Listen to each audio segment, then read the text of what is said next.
Исәнмесез, хөрмәтле телевизор караучыларыбыз. Без бүген Кама аръягы һәм Норлат шәһәре тарихи төбәк музейында. Нәрсә ул музей? Музей ул безнең мирасыбызны, безнең тарихыбызны саклаучы урын.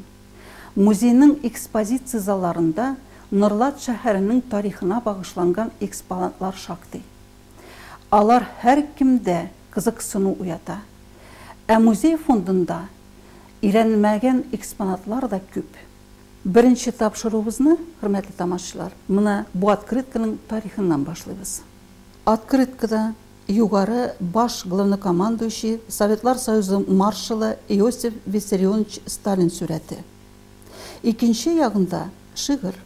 Шигырьне язып җибәрүче Сандлер Исаак Львович. Без аны беләбез, беренче музей нигез салучы итеп. 25 апрельдә анарга 102 яшь тулыр иде.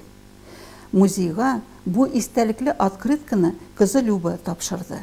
Открытканың икенче ягында Исаак Львович әнисенә багышлап шигырь җибәргән. Штемпельдә куелган тарихи дата 1945 ел 15 гыйнвар Польша диелгән.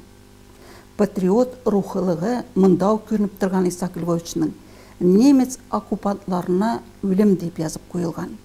Шундый кызыклы экспонатлар безнең музей фондында күп.